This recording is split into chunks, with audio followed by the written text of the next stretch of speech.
The runway lights at Keflavik International Airport cut through the Arctic darkness like surgical incisions, precise and unforgiving. Emergency vehicles lined both sides of the concrete strip, their red and white strobes painting the falling snow in violent bursts of color. Inside the cockpit of Transatlantic Flight 227, Marcus Hayes gripped the control yoke with both hands, his forearms burning from exertion that had lasted 47 minutes without pause. The hydraulic pressure gauge read 28% and falling. Below minimum. Below survivable by any standard protocol. Ryan Cho's voice cracked through the tension. 500 feet. The Boeing 787 descended through snow that seemed to materialize from pure void, each flake catching the landing lights like tracer fire. Marcus's mind calculated angles and velocities with the cold precision of 15 years flying high-performance aircraft, but his heart thundered against his ribs because this was not an F-16 over Iraqi desert where only his own life hung in the balance.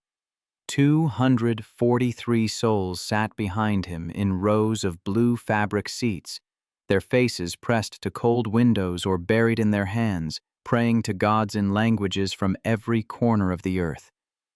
400 feet.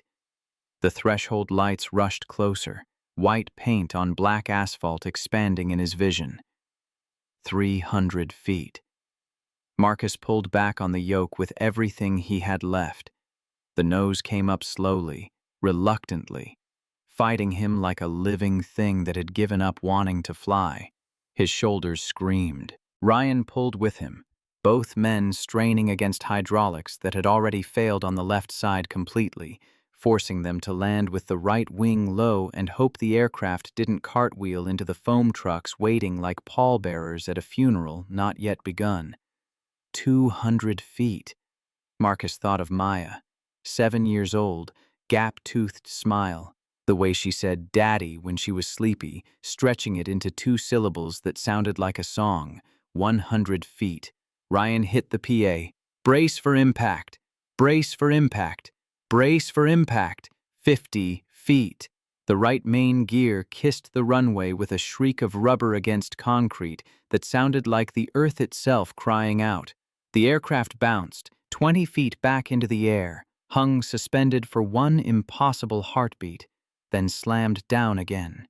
Both main gear now. The impact rattled through the fuselage like an explosion. Marcus's hands found the thrust reversers without conscious thought, muscle memory from thousands of landings in aircraft that responded to his commands instead of fighting them. The engines roared. The nose gear dropped and crashed onto the runway hard enough to crack the windscreen. Full brakes. The hydraulic system gave one final scream of protest before surrendering entirely. 8,000 feet of runway stretched ahead. 6,000. The aircraft was still moving too fast. 4,000. Marcus could see the end of the pavement now, the darkness beyond where the concrete gave way to volcanic rock. 2,000. 1,000. 500.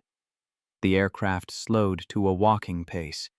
200 feet of runway remained when the wheels finally stopped turning. Absolute silence filled the cockpit, except for the tick of cooling metal and Ryan Cho's ragged breathing and, somewhere far away, the wail of emergency sirens that had been screaming the whole time but only now penetrated the bubble of concentration that had kept Marcus alive through the landing. His hands were still on the yoke.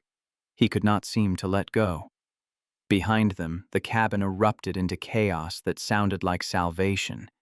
People crying and laughing and praying and screaming relief, all those separate terrors collapsing into one wave of gratitude that they were on the ground and breathing and alive. Jennifer Park, the flight attendant who had doubted him 3 hours ago when he stood up in seat 8A claiming to be a pilot, rushed through the cockpit door with tears streaming down her face. "Everyone's okay. Everyone's okay." Marcus closed his eyes. In the darkness behind his eyelids, he saw Maya's face the way it had looked this morning when he kissed her forehead before leaving for O'Hare. Warm from sleep, safe in their small apartment in Rogers Park where the L train rattled past every 15 minutes, and the rent was $1,800 a month, and he paid it on time every single time, because that was what responsible fathers did. "I'm coming home, baby girl," he whispered so quietly that no one could hear. "I'm coming home."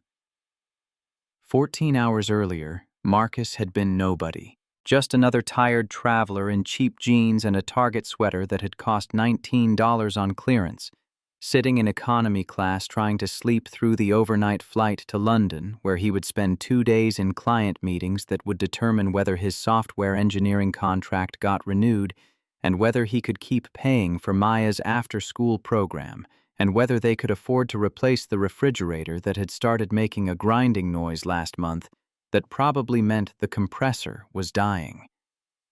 The alarm had pulled him from dreamless sleep at 5:15 that Tuesday morning. Marcus moved through his apartment in the dark, practiced steps that required no light because he had walked this path 6 days a week for the past 4 years. Kitchen first. Coffee in the machine that Sarah had bought at Target before Maya was born, back when they were still married and still believed in futures that extended beyond next month's bills. 2 slices of bread in the toaster, eggs scrambled in the pan that had lost its non-stick coating 2 years ago but still worked if you used enough butter. Maya's door was cracked open 3 inches. Always 3 inches. She was afraid of total darkness, but also afraid of monsters seeing her if too much light spilled in from the hallway. Marcus had installed a dimmer switch so he could dial the hall light down to almost nothing, just enough glow to keep the shadows from taking shape. He stood in her doorway watching her sleep, 7 years old with her mother's cheekbones and his stubborn chin, her chest rising and falling with the slow rhythm of a child who believed absolutely that she was safe because her father was near. 4 years. 4 years since the phone call that came at 3 in the morning from a state trooper whose voice was professionally gentle in the way that meant terrible news delivered too many times. Sarah's Honda Civic had hit black ice on I-90 just outside Cleveland. The semi-truck driver never had a chance to brake. The coroner said she died instantly, which was supposed to be a comfort but only meant that Marcus never got to say goodbye. Maya had been 3 years old, too young to understand why Mommy stopped coming home, old enough to ask the question every single day for 6 months until she finally stopped asking and started drawing pictures instead. Crayon families where the mother figure got smaller and smaller until she disappeared from the page entirely. Marcus had been deployed in Afghanistan when it happened. They gave him emergency leave and flew him home on a C-130 cargo plane that smelled like diesel fuel and human sweat. He held Maya at the funeral while she played with his uniform buttons and asked when they could go to McDonald's. The Air Force gave him 3 weeks. Then they expected him back at Bagram Airfield, where his F-16 Fighting Falcon waited in its hardened shelter, and where surface-to-air missiles streaked through the night sky, and where he was supposed to focus on combat flying, while his daughter lived 7,000 miles away with his mother, who was 63 years old, and had never expected to raise another child. The choice had not been difficult. The grief was everything difficult. Giving up flying felt like cutting off his own arm, but watching Maya grow up through video calls on spotty internet connections while missing every first and every milestone felt like dying by degrees. So he had resigned his commission, turned in his flight suit, walked away from the only thing he had ever loved more than his daughter, until the moment he stopped loving it, until Maya became the only thing.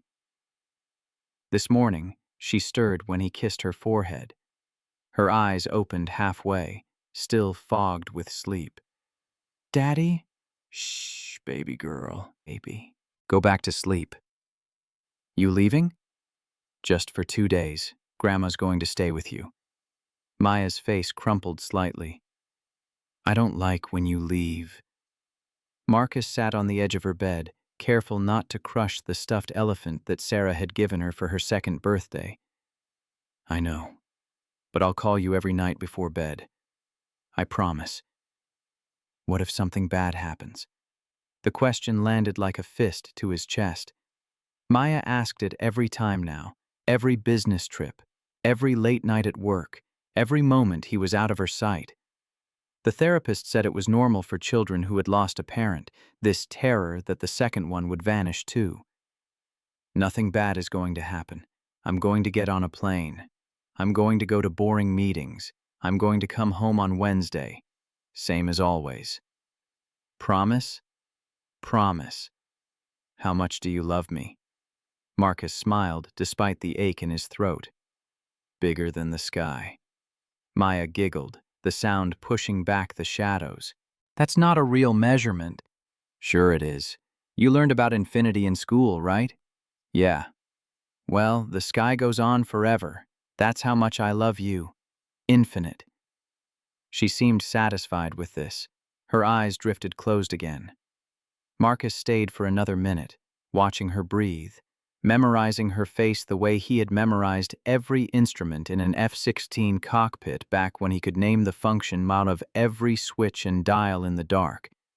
At O'Hare, he moved through security with the practiced efficiency of someone who flew too often to find any of it interesting anymore. Laptop out, shoes off, belt in the bin.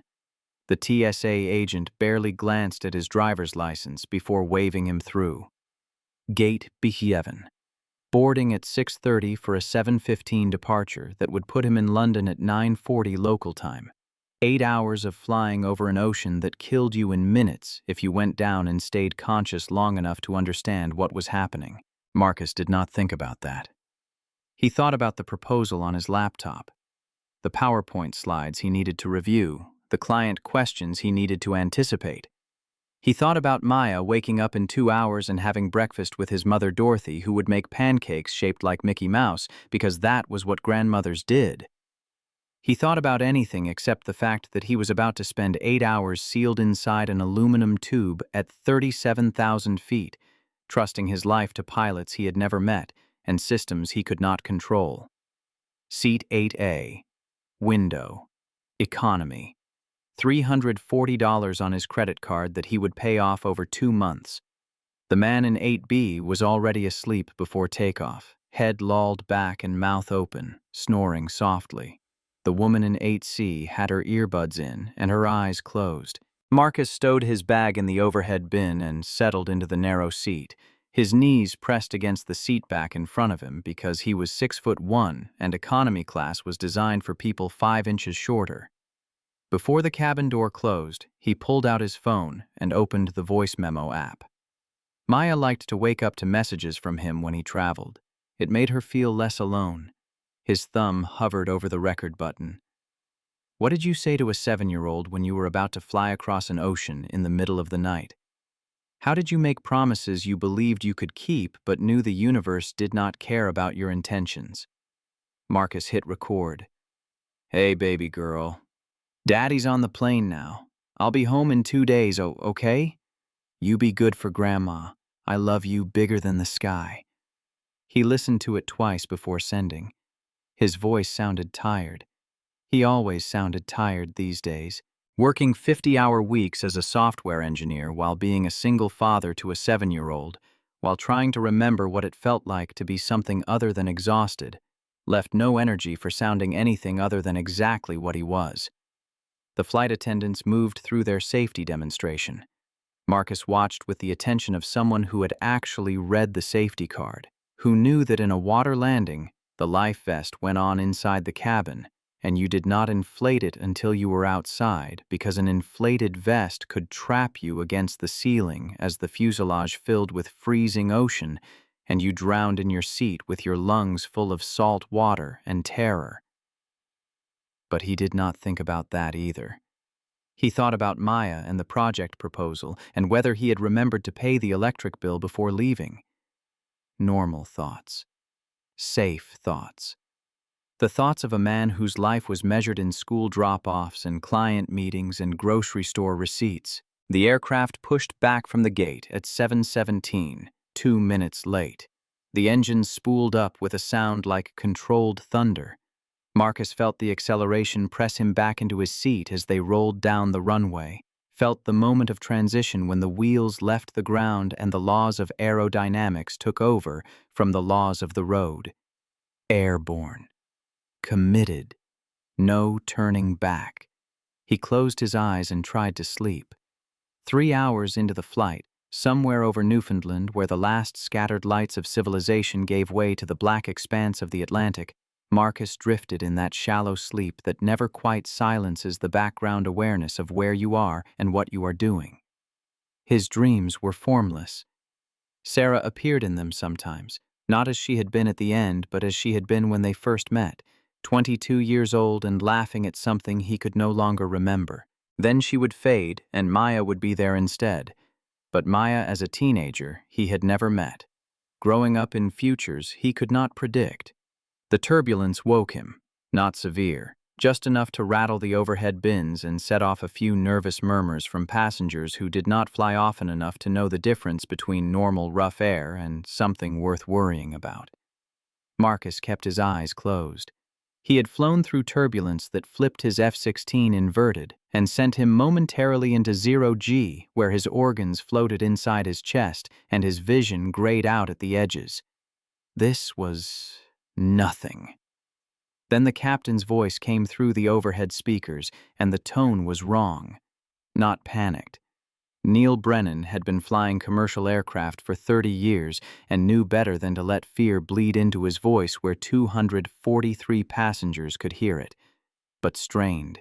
Urgent in the way that meant something had shifted from routine to crisis, and the only question was how bad. Flight attendants, please be seated immediately.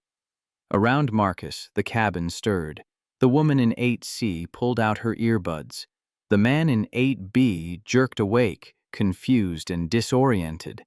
Jennifer Park, the flight attendant who had been collecting cups in business class, moved quickly down the aisle and strapped herself into the jump seat near the forward galley. Her face was professionally neutral, but her hands gripped the armrests tight enough that her knuckles went white.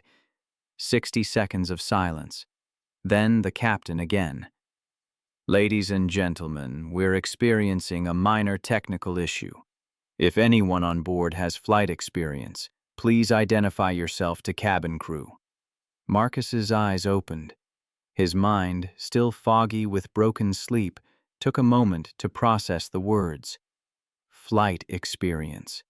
Not commercial aviation experience. Not airline pilot, just flight experience. The phrasing was deliberate. The captain was not looking for someone who had flown a Cessna 172 around the pattern at a suburban airport on sunny Saturday afternoons. He was looking for someone who understood how aircraft worked at a fundamental level. Someone who could help. The cabin remained quiet. Passengers looked at each other with the nervous energy of people waiting for someone else to solve a problem they did not understand. No one stood up. No one raised their hand. 90 seconds passed. Then the captain's voice returned, and now the strain was unmistakable. I need to be more specific about our situation. We have experienced a critical malfunction in our flight control systems. If anyone on board has experience flying aircraft manually, particularly in military or combat aviation, we need you to make yourself known to the cabin crew immediately. Time is of the essence. The words hung in the recycled air like smoke from a fire no one could see yet. Critical malfunction. Flight control systems. Military aviation. Time is of the essence. Marcus's training decoded the message in microseconds. The captain was not being dramatic. He was being precise. Something catastrophic was happening in the cockpit. The automated systems that kept this aircraft flying straight and level were failing. And failing meant people died. Around him, passengers began to shift and murmur anxiously. A baby started crying somewhere in the back. A man in first class stood up and looked around the cabin, clearly expecting someone else to volunteer first. Jennifer Park's face had gone pale beneath her professional composure. Marcus felt his heart rate climb. Not panic. The opposite. The cold analytical clarity that had once made him one of the best pilots in his squadron. His mind began cataloging possibilities automatically, running through failure modes and cascade scenarios the way other people ran through grocery lists. Boeing 787 Dreamliner. He recognized the cabin configuration and window shape. Fly-by-wire flight control system. All pilot inputs translated into electronic signals processed by 3 redundant flight control computers before being sent to the actual control surfaces. No direct mechanical linkage, no cables, no pulleys, just computers and hydraulics and software deciding how to interpret human intent.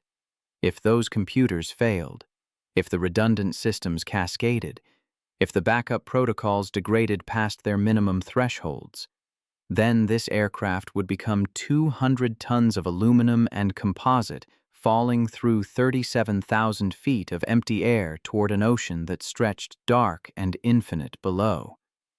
But there were manual override systems. There were always manual overrides. Engineers built them into every fly-by-wire platform because sometimes the computers died, and sometimes the hydraulics leaked, and sometimes everything automated went to hell, and the only thing standing between controlled flight and uncontrolled disaster was a human being who knew exactly which circuit breaker to pull and which backup mode to engage and how to fly an aircraft that no longer wanted to be flown.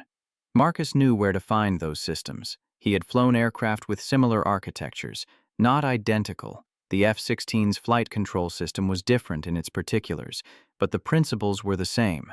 Bypass the computers, route control through the standby module, accept reduced authority and degraded handling in exchange for direct input. Fly the aircraft like it was 1960 and computers had not been invented yet. Trust your hands and trust the physics and get the machine back on the ground before the hydraulics quit entirely. He knew how to do this.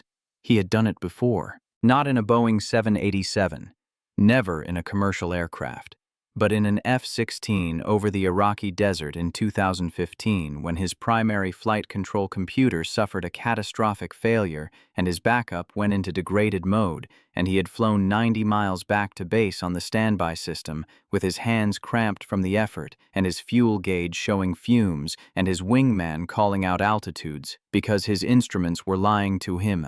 He had landed that day with 50 pounds of fuel remaining. The maintenance crew found metal shavings in the hydraulic fluid. Another 2 minutes and the system would have seized completely. He had written the incident report in clinical language that stripped away the terror and the adrenaline crash and the way his hands shook for an hour afterward. Then he had filed it and moved on because that was what pilots did. You survived. You learned. You flew again. 3 rows ahead of Marcus, a white man in his 50s stood up and waved his hand enthusiastically, like a schoolboy trying to get the teacher's attention. His voice carried across the cabin with too much confidence. "I'm a pilot, private pilot, certified." Jennifer Park rushed toward him, relief flickering across her face. The man was already talking before she reached him, words spilling out in a rush. "I've got 400 hours. Instrument rating. I fly Cessna 122s out of Westchester County Airport. I'm a member of the Connecticut Flying Club. I can help." Jennifer lifted the intercom handset and relayed the information to the cockpit. Marcus watched her face as she listened to the response. Watched the relief drain away and uncertainty replace it. She lowered the handset slowly. "Sir, I appreciate you coming forward, but the captain says those qualifications are not sufficient for this emergency. We need someone with combat or commercial jet experience." The man sat down heavily, deflated. The fear in the cabin thickened like fog. Passengers looked at each other with growing desperation. Surely someone on this aircraft knew how to fly. Surely in 243 people there was one person who could help. But the seconds ticked past, and no one else stood up, and Marcus could feel the collective realization settling over the cabin like a shroud. They were alone. They were going to die, and there was nothing any of them could do about it. Except there was. There was one person, sitting in seat 8A in a rumpled gray sweater that had cost $19. One person who had logged 1,547 hours in combat aircraft. One person who had earned a distinguished flying cross for a night extraction mission under fire in Afghanistan, where he had flown nap of the earth through a valley with mountains on both sides and no moon and surface-to-air missiles lighting up the sky, and brought 8 Marines home alive. One person who had taught emergency procedures to new pilots because he understood how systems failed and how humans reacted and how to stay calm when everything was going to hell. One person who had promised his 7-year-old daughter that nothing bad would happen, that he would come home, that he loved her bigger than the sky. Marcus thought about that promise. Thought about Maya waking up in Chicago to news that her father's plane had gone down somewhere over the Atlantic. Thought about his mother having to explain to a 7-year-old that daddy was gone the same way mommy was gone, and now she was alone in the world except for a grandmother who was 63 years old and had already buried a husband and a daughter-in-law, and could not bear to bury the father of her only grandchild. He thought about 242 other people, 242 other families, children and spouses and parents and friends who would get phone calls in the middle of the night from airline representatives trained to deliver terrible news with professional sympathy. He thought about the oath he had taken when he joined the Air Force, to support and defend, to bear true faith and allegiance. He had separated 8 years ago. The oath had an end date on the paperwork, but some promises ran deeper than paperwork, some commitments you carried in your bones. Marcus unbuckled his seatbelt. His hands were steady. They had always been steady. That was why his call sign in the squadron had been steady, not because nothing rattled him, though that was part of it, but because when everything else was chaos, his hands did exactly what they needed to do without tremor or hesitation or doubt. He stood up. Every eye in the cabin turned toward him. He could feel the weight of their attention pressing against his skin like physical force, could see them taking in his appearance. Black man, economy class, cheap clothes, unremarkable, invisible. The kind of person you looked past without seeing. His voice came out quieter than he intended. He cleared his throat and spoke again, louder this time but still measured, still calm. "I can help." Jennifer Park turned toward him, surprise and something else flickering across her face. Doubt, maybe, or hope that had learned not to trust too easily. "Sir?" "I'm a former combat pilot, United States Air Force. 1,500 hours in F-16 fighting Falcons. I've dealt with flight control failures before." The silence that followed was heavy with calculation. 242 people deciding in real time whether to trust a black man in a wrinkled sweater who claimed to be something he did not look like. Marcus kept his expression neutral. He had learned long ago that proving yourself meant staying calm while others decided whether you deserved the chance. Jennifer approached him, her professional training warring with visible uncertainty. "Sir, do you have any identification? Military ID or pilot's license?" "I separated from the Air Force 8 years ago. I don't carry military credentials anymore. There's no reason to." Her eyes moved over his appearance, taking inventory. The sweater, the jeans, the complete absence of anything that marked him as someone who belonged in a cockpit. "Without verification, I appreciate you coming forward, but," Marcus cut her off, keeping his tone even, clinical. "The aircraft is experiencing a cascading flight control failure. Based on the captain's announcement, you've lost at least 2 of 3 redundant flight control computers. The fly-by-wire system is degrading. If the 3rd computer fails, you'll have no electronic flight control at all. Your pilots are running out of options. Your only chance is manual reversion to the standby flight control module, which requires specific training that civilian pilots don't receive." Jennifer's face went pale. Behind her, a passenger whispered just loud enough to carry, "He doesn't look like a pilot." Marcus did not turn around. He had heard variations of that sentence his entire life. In flight school, when instructors assumed he was there on some diversity quota. In his squadron, when new wingmen questioned his qualifications until they flew with him. In 100 small moments where people looked at his face and made assumptions about his competence that had nothing to do with his skills and everything to do with their preconceptions. He had learned to let the words pass through him, to prove himself through action rather than argument, to accept that some people would never see him clearly, no matter what he did, and to do the right thing anyway, because his integrity did not depend on their recognition. A woman stood up 2 rows behind Jennifer, mid-40s with silver-streaked hair pulled back in a neat bun, wearing the tired elegance of someone who had spent the day in professional meetings and was still composed despite the fear that tightened the corners of her mouth. Dr. Alicia Monroe. She would introduce herself later. Right now, she was just a voice cutting through the doubt. I've been listening to this man's assessment. I know nothing about flying, but I know something about how people respond under pressure. He's not panicking. He's not grandstanding. He's analyzing the situation systematically. That's what trained professionals do. She looked at Jennifer. Let him help. A heavy-set white man in first class stood up, his voice sharp with indignation. This is ridiculous. You can't just let some random guy into the cockpit because he says he knows what he's doing. There have to be protocols. Marcus kept his voice calm. Level. The protocols are designed for normal emergencies. This isn't normal. If I'm right about what's happening up there, your pilots have maybe 20 minutes before they lose all flight control. You can spend those 20 minutes debating my credentials, or you can let me try to help. Dr. Monroe spoke again. What's your name? Marcus Hayes. She nodded as if confirming something to herself. I believe you. The words shifted something in the cabin. Not everyone, but enough. Jennifer lifted the intercom handset and called the flight deck. The response was immediate, crackling with urgency. Bring him now. A man stepped into the aisle, blocking Marcus's path forward. Tall and lean, with close-cropped gray hair and the bearing of someone who had spent decades following military orders and expecting the same from others.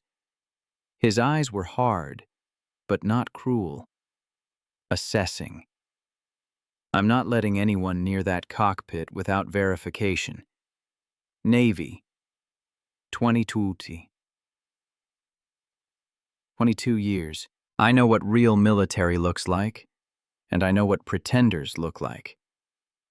Marcus met his gaze without flinching. Then test me. The veteran studied him for a long moment that stretched like wire under tension. What's the procedure for manual reversion in a flight control failure? Depends on the aircraft. In an F-16, you engage the standby flight control system through the FLCS panel, then verify hydraulic pressure and stick response before attempting any maneuvers. In a commercial fly-by-wire aircraft like a 787, the process is different, but the principle is the same. You're bypassing the primary computers and routing control through a simplified backup system with reduced authority. Minimum safe airspeed for controlled flight in a 787 with degraded systems. Clean configuration, approximately 200 knots indicated. But if we've lost flight computers, we won't have accurate airspeed readings either. So you fly by pitch attitude and power settings instead. What's a GLOC and how do you recover? G. Induced loss of consciousness, common in high-performance aircraft during aggressive maneuvering. Recovery depends on altitude. If you have altitude, you unload the aircraft and let blood flow return to the brain. If you don't have altitude, you're dead. Marcus paused. But that's not relevant here. This is a passenger jet, not a fighter. The veteran's expression shifted. Something like recognition. Something like respect. He's real. He stepped aside. Take him up. As Marcus passed, the older man caught his arm. His voice dropped low enough that only Marcus could hear. Good luck. And I'm sorry. Marcus understood. The man was not apologizing for the test. He was apologizing for the doubt, for making Marcus prove himself when a white pilot would have been believed on his word, for the extra burden that came with excellence when your face did not match expectations. "Thank you." Marcus walked toward the cockpit.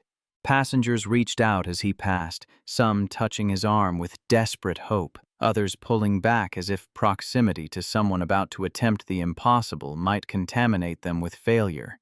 He kept his eyes forward, kept his breathing steady.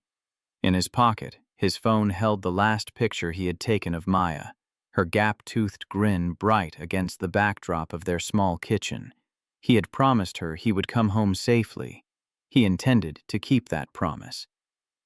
The cockpit door swung open, and Marcus stepped into a space that smelled of burnt plastic and human fear. Captain Neil Brennan slumped unconscious in the left seat, blood seeping through a white cloth pressed against his forehead by a flight attendant whose hands trembled despite her training. Ryan Cho occupied the right seat, both hands locked on the control yoke with the desperate grip of someone holding onto the edge of a cliff. Sweat darkened his collar. His eyes flickered toward Marcus with naked relief that bordered on worship. "Thank God you're here." Marcus scanned the instrument panel with the systematic efficiency of 1,500 hours in high-performance aircraft. 2 flight control computers showed solid red failure lights. The third flickered between amber caution and green normal like a dying heartbeat refusing to quit. Hydraulic pressure gauges read normal for now, green needles steady in their arcs, fuel quantity adequate, engines running clean with no anomalies. The problem isolated itself in the flight control system, computers and software deciding they no longer wanted to translate human intent into mechanical reality. He moved to Captain Brennan first, checking pulse and pupils with hands that remembered emergency medical training from a lifetime ago. Strong, steady pulse. Pupils reactive but uneven, the left slightly more dilated than the right. Possible concussion, maybe worse. But the immediate crisis lived in the failing computers, not the injured captain. "Keep him stable. We need him breathing, but we have a bigger problem right now." Jennifer nodded, maintaining pressure on the wound. Marcus turned to Ryan. "Walk me through what happened with the computers." Ryan's voice came out tight, each word pushed through clenched teeth. "Started about 40 minutes ago. Caution message on number 2. Standard procedure says monitor and continue. Then number 1 failed completely. Captain started the emergency checklist. We hit severe turbulence before he could finish. Head struck the overhead panel." He gestured at the unconscious pilot without releasing the yoke. "Now I'm on a single computer and it's degrading. I can feel it in the controls. Response is getting sluggish, unpredictable." Marcus studied the displays, watching how the remaining computer struggled to maintain authority.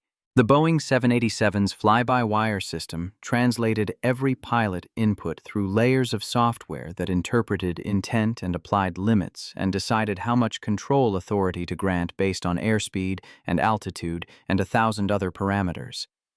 When those systems worked, they made flying smooth and predictable and safe. When they failed, they made the aircraft unflyable by anyone who did not understand what existed beneath the automation. "Have you tried manual reversion?" "The checklist says it's a last resort. I've never done it outside of a simulator." "It's not a last resort anymore. It's the only resort." Marcus pointed to a panel on the center pedestal between the 2 pilot seats. Red and white striping marked it as emergency equipment, the kind of control you hoped to never touch in 10,000 hours of commercial flying.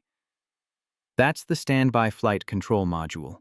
When you engage it, you bypass all 3 computers and route control through a simplified analog system. You'll lose autopilot, auto-throttle, and most automated protections, but you'll have direct control of the aircraft. Ryan stared at the panel like it might explode. What if it doesn't work? Then we're no worse off than we are now. But it's going to work. I've done this before. Different aircraft, same principle. Trust your training. Trust your hands. The third computer chose that moment to flash solid amber. A master caution chime sounded, two-tone and insistent. Ryan's face drained of color. Outside the cockpit windows, nothing but darkness stretched to infinity. No lights below, no horizon.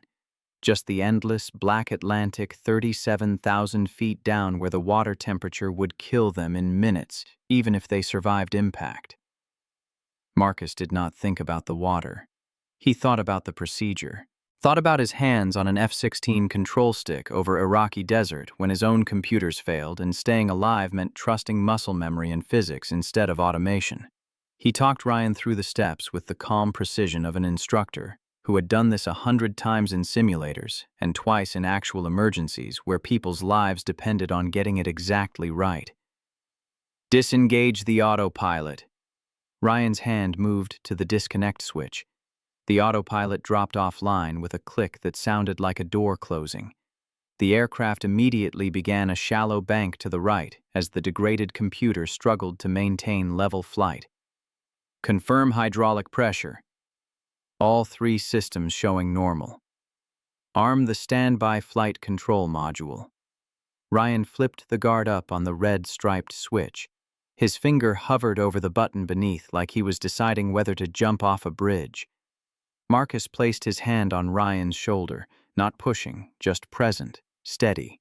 You've got this, just fly the airplane. Ryan pushed the button. For 3 seconds that lasted a geological age, nothing happened. The control yoke went slack in Ryan's hands, all resistance vanishing as the primary computers disconnected and the standby system initialized. The aircraft shuddered, dropped 100 feet in a single breath-stealing plunge that sent Marcus's stomach into his throat and made Jennifer gasp behind them. Altitude alert blared. The horizon on the artificial attitude indicator tilted 15 degrees right. Then the standby flight control module engaged. Hydraulic pressure surged through backup circuits. The control yoke stiffened under Ryan's grip, resistance returning but different now, heavier and more direct. Ryan pulled back gently. The nose came up, the wings rolled level. The aircraft steadied into controlled flight that felt rougher than the computer-smoothed automation, but infinitely better than falling. It's working. Ryan's voice cracked with disbelief. Oh my God, it's working. Marcus was already scanning displays again, looking for the next problem because there was always a next problem.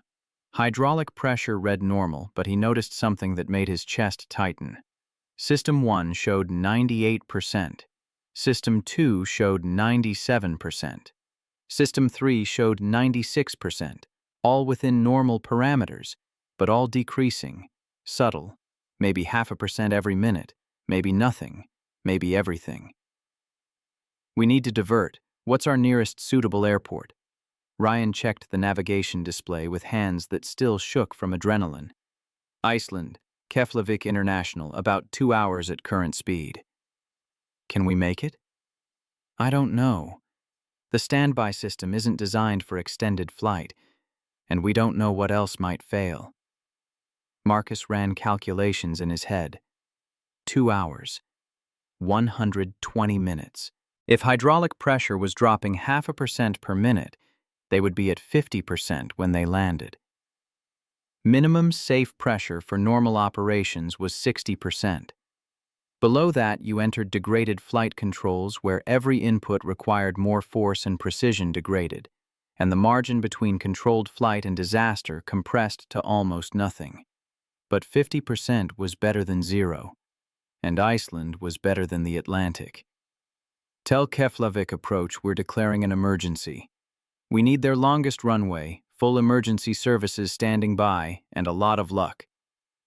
Ryan made the call while Marcus settled into the captain's seat, moving the unconscious Brennan as gently as possible to a position where he would not interfere with the controls. The Boeing 787 felt different under his hands than an F-16, heavier, more inertia, less responsive to inputs, but the fundamentals remained identical across every aircraft ever built. Stick and rudder, pitch and power, and the eternal conversation between human intent and physical law.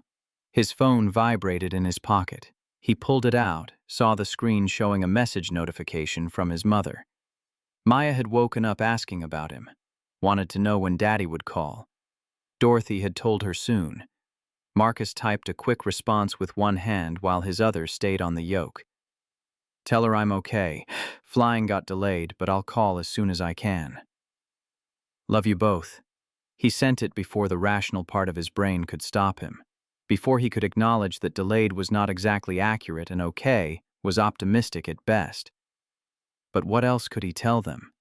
That he was flying a crippled airliner over the Atlantic on backup systems that were slowly failing, that he might not make the next call, that Maya might be waiting for a father who would never come home. No, he would come home.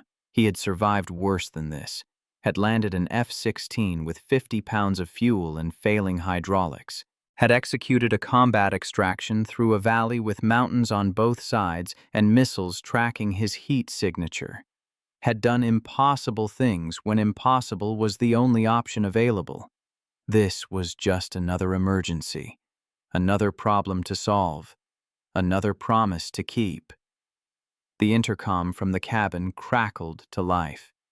Jennifer's voice, trying to maintain professional calm for the passengers who could hear her through the partially open cockpit door and the active PA system. Ladies and gentlemen, we are diverting to Keflavik International Airport in Iceland due to a technical issue. We expect to begin descent in approximately 1 hour. Please remain seated with seatbelts fastened. The situation is under control. Marcus caught the tremor beneath her composure. The situation was barely contained, not controlled, but telling 243 people the truth would create panic that helped nobody. Better to let them believe in competence and normalcy, while the pilots fought to keep them alive. In the first-class cabin, Carter Whitfield heard Jennifer's announcement and felt his bowels turn to ice water. Technical issue. Diverting. Iceland instead of London. Every corporate traveler knew those words meant something had gone catastrophically wrong. He thought about the man in the rumpled sweater who had walked past his seat toward the cockpit. The black man who claimed to be a pilot. The man Carter had told everyone not to trust. What if I was wrong? The thought came unbidden. What if that man is up there right now keeping us alive? Carter tried to push the idea away. Tried to justify his skepticism as reasonable caution. Anyone would question a random passenger claiming expertise. It had nothing to do with race. Nothing to do with the way the man looked or dressed or spoke. Just common sense. Just protecting people from potential incompetence. But the justifications rang hollow, even inside his own head. Carter had flown first class for 30 years with a major investment bank. Had made partner at 45. Had spent decades in corporate environments where he prided himself on being a realist. Someone who saw the world clearly without sentiment or political correctness clouding his judgment. And he had looked at Marcus Hayes and seen not a potential pilot, but a black man in economy class making claims that did not match his appearance. The woman across the aisle, Margaret something, had moved her Louis Vuitton purse to the far side of her seat. Away from Carter. The gesture was small but unmistakable. She had heard what he said earlier. They all had. And now they were deciding whether Carter was the cautious realist he believed himself to be or something uglier. He wanted a drink. The flight attendants had stopped service when the turbulence hit, but there were miniature bottles of bourbon in the galley, and his mouth felt like chalk, and if they were going to die, he wanted to die with enough alcohol in his system to dull the terror.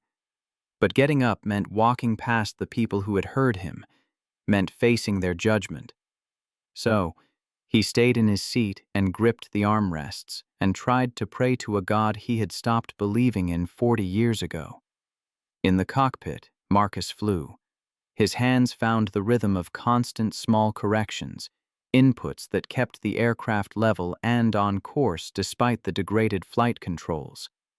Ryan called out navigation waypoints and altitudes. Together, they established a routine that felt almost normal if you ignored the unconscious captain and the failing hydraulics, and the fact that a software engineer who had not flown anything in 8 years was now responsible for 243 lives. The hydraulic pressure gauges continued their slow decline. 92%, 90%, 88%, still above minimum but trending wrong, and Marcus knew from hard experience that trends did not reverse themselves through hope or prayer. Systems failed in one direction. The only question was how fast. Ryan, we need to descend early. We're still 90 minutes from Keflavik. We won't have enough hydraulic pressure if we wait. Look at System 1. Ryan checked the gauge, saw what Marcus had already calculated. We're losing about 1% every 2 minutes, which gives us maybe 70 minutes before we drop below safe minimums. We need to start descent now, maintain a shallower angle, conserve what we have. Keflavik isn't going to like a non-standard approach. Keflavik can file a complaint after we land safely. Ryan made the call to Icelandic air traffic control, explaining the situation in the calm, professional language that pilots used when discussing emergencies with controllers who needed facts without panic. Keflavik approach cleared them for immediate descent, requested souls on board and fuel remaining, advised that runway 02 was available with 3,000 meters of concrete and full emergency response standing by. Marcus reduced power slightly. The nose dropped 1 degree. The aircraft began a gentle descent at 500 feet per minute, half the normal rate but conserving hydraulic pressure that they could not afford to waste on steeper angles and higher control loads. Outside the windows, stars appeared between scattered clouds. No moon, just pinpoints of light that looked eternal and indifferent to the small metal cylinder falling slowly toward an ocean that killed without mercy. At 30,000 feet, the controls grew noticeably heavier. Marcus felt the resistance increase in the yoke, each input requiring more force to achieve the same response. His forearms began to burn from constant pressure. This was what degraded hydraulics felt like. The death spiral where every minute meant more resistance and less authority until the controls locked completely and physics took over from human skill. He thought about the military power landing technique they had trained on in the Air Force. Approach fast and shallow with minimal flare. Let the landing gear absorb impact. It worked for battle-damaged F-16s with failing systems. In theory, it should work for a Boeing 787. In theory. Ryan, I need you to understand something. When we get to Keflavik, this landing is going to look wrong. We're coming in faster than normal, shallower angle, minimal flare at touchdown. It's going to be rough. Ryan's face had gone pale again, but his voice stayed level. How rough? Rough enough that some passengers might get hurt, but not as hurt as they'll be if we try a normal landing and the hydraulics quit on final approach. You've done this before? In an F-16. Twice.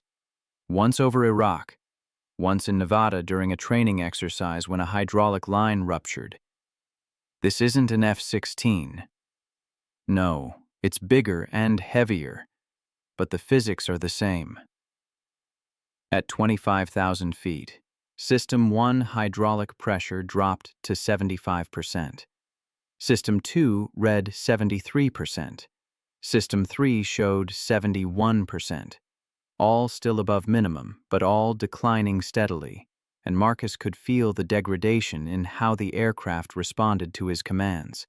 Sluggish, reluctant, like steering a car through deep mud.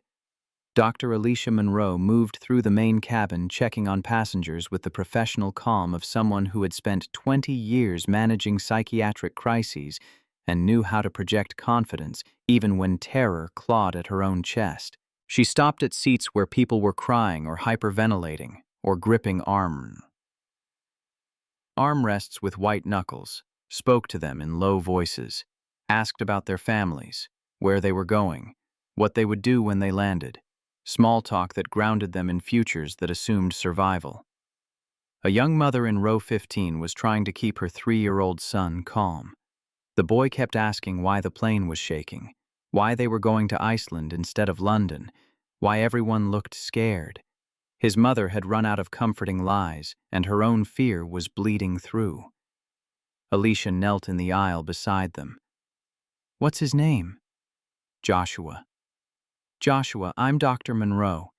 Do you know what's happening?" The boy shook his head, dark eyes wide. "We're taking a different route. Kind of like when you're driving and you have to go a different way because of construction. The pilots are very good at their jobs. They're making sure we get there safely. But everyone looks scared." As sometimes grown-ups get nervous even when everything is okay. "It's normal, but I promise you, the people flying this plane know exactly what they're doing." She said it with enough conviction that she almost believed it herself. Almost forgot that she had watched Marcus Hayes walk to the cockpit while passengers whispered doubts. Almost forgot that she had stood up and vouched for him based purely on intuition and the way trained professionals behaved under pressure. Almost forgot that 243 lives now depended on whether her intuition had been correct. At 15,000 feet, Keflavik approach vectored them toward the initial approach fix. Ryan set up the navigation displays while Marcus hand flew the aircraft, no autopilot available with the standby system engaged. The workload was crushing.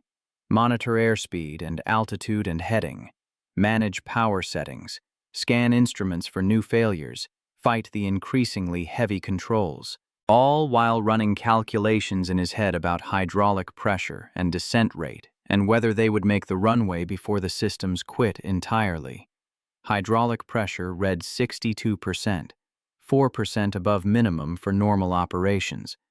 But normal operations did not apply here.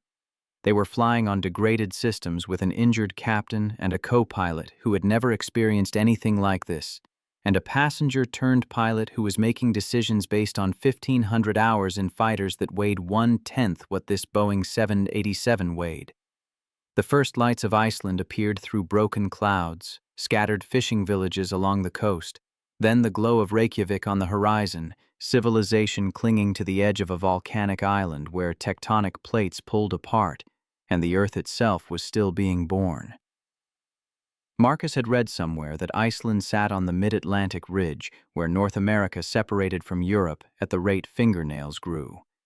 Slow, inexorable, indifferent to human timescales. He wondered if Maya knew that, if they taught plate tectonics in second grade, if she would remember that her father died near the place where continents divided. No, he was not going to die. He was going to land this aircraft and walk off and call his daughter and tell her he was fine and the trip just got complicated. But Daddy always comes home. Always. At 10,000 feet, Keflavik Tower cleared them to land on runway 02. Emergency vehicles were in position. Foam trucks and ambulances and fire crews in silver suits prepared for the worst. Marcus could see them now through the cockpit windows, red and white lights strobing through the snow that had started falling. Visibility 1,200 meters.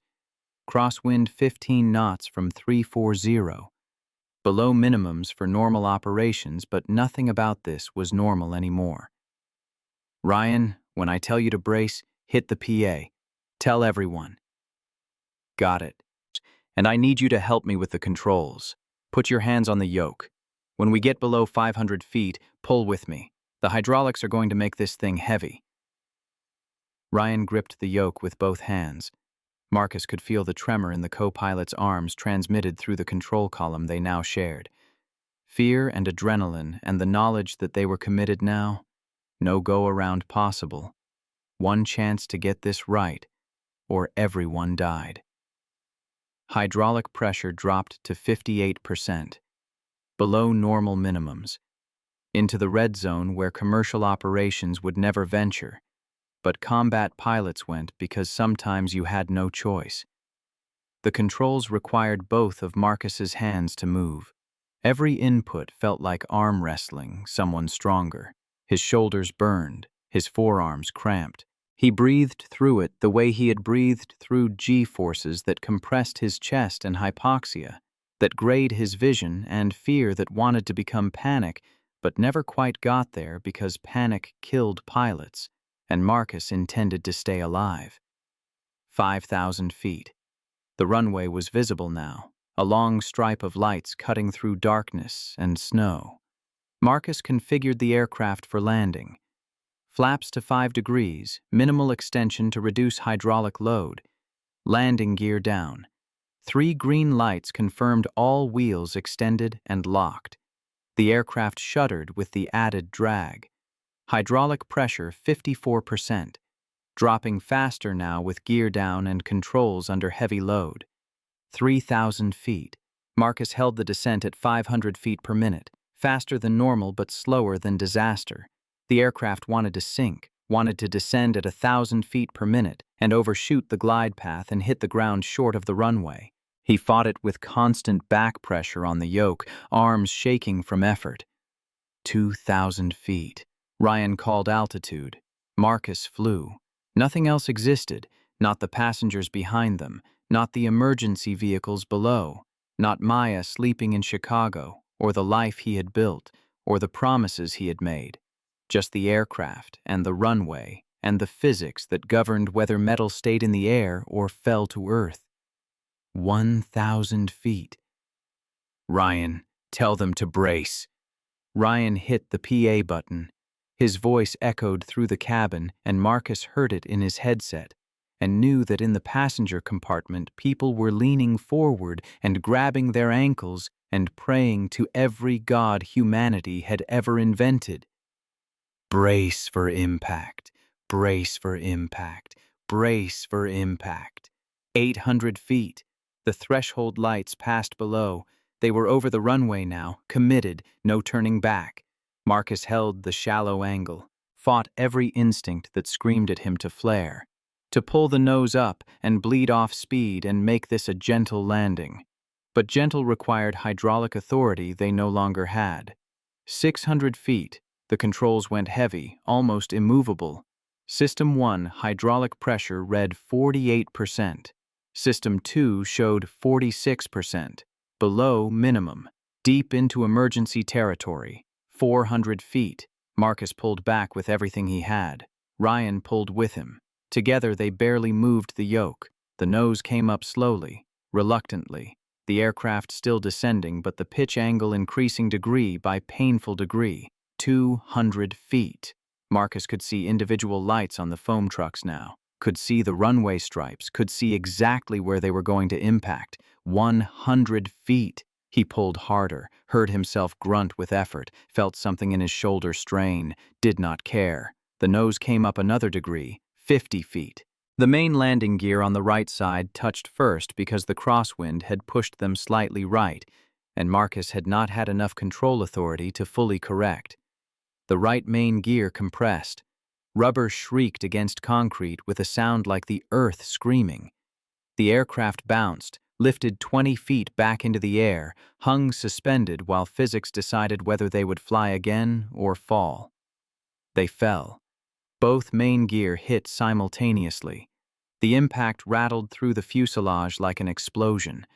Overhead bins popped open. Oxygen masks deployed. Somewhere in the cabin someone screamed, but Marcus could not hear it over the roar of thrust reversers he had deployed to maximum, and the shriek of brakes fighting to stop 200 tons of metal and humanity and hope. The nose gear dropped, crashed onto the runway with force that spider-webbed the windscreen. Jennifer cried out behind them. Captain Brennan groaned. Ryan stared straight ahead with eyes that had gone distant and glassy with shock. Marcus stood on the brakes. The remaining hydraulic pressure, 42% and dropping, fought to translate his inputs into stopping force. 8,000 feet of runway stretched ahead. 6,000. The aircraft was still moving too fast. 4,000. He could see the end of the pavement now. See where concrete became grass, became volcanic rock, became the Arctic Ocean that surrounded this island like a moat around a castle under siege. 2,000 feet. Still too fast. Marcus's mind ran the math. They were going to overshoot, going to run out of runway, going to plow through the grass and rocks and probably break apart or flip or catch fire, or all three. 1,000 feet. But the brakes were biting now, hydraulic pressure down to 38%, but still enough, still working. The aircraft shuddered as the wheels locked and released and locked again.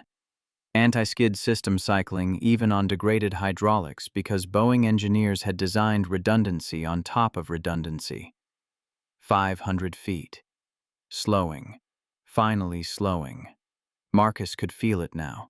Could feel the deceleration pressing him forward against his harness. 200 feet of runway remaining when the wheels finally stopped turning. The aircraft sat motionless on the center line, exactly where it belonged, surrounded by emergency vehicles and falling snow and the impossible fact of survival. Silence descended. Not total. The engines still idled. Radios crackled. Outside, sirens wailed. But inside the cockpit, absolute quiet wrapped around the three conscious people, like a blanket made of shock and adrenaline, crash, and the understanding that they had just done something that should not have been possible. The aircraft sat motionless on the center line, exactly where it belonged, surrounded by emergency vehicles and falling snow and the impossible fact of survival. Silence descended. Not total. The engines still idled. Radios crackled. Outside, sirens wailed. But inside the cockpit, absolute quiet wrapped around the three conscious people, like a blanket made of shock and adrenaline crash, and the understanding that they had just done something that should not have been possible. Marcus's hands were still on the yoke. He could not make them let go. His fingers had locked into position and his brain had stopped sending the signals that would uncurl them, because some part of him understood that letting go meant accepting what had just happened. And he was not ready for that yet. Ryan reached over and covered Marcus's hands with his own. "We're down. We're safe. You can let go now." Marcus's fingers uncurled slowly. His hands fell into his lap. They were shaking. He had not noticed while he was flying, but now the tremor was unmistakable. Adrenaline leaving his system. Shock setting in. The normal human response to doing impossible things that had no business working. Behind them, through the partially open cockpit door, the cabin erupted. Not panic, the opposite. Relief so intense it sounded like chaos. People crying and laughing and screaming and praying all at once. Strangers embracing. Business executives weeping into their hands. Children asking what happened. Parents unable to explain because they did not understand either, except that they were alive when they should have been dead. Jennifer stumbled to the cockpit door, tears streaming down her face. "Everyone's okay. Everyone's okay." Marcus closed his eyes. In the darkness, he saw Maya's face. Saw her gap-toothed smile and her braids that his mother probably did better than he ever could, and her eyes that were Sarah's eyes looking at him with absolute faith that Daddy could fix anything. He would call her soon, explain what happened, hear her voice, and know for certain that the promise he made was a promise he could keep, but not yet.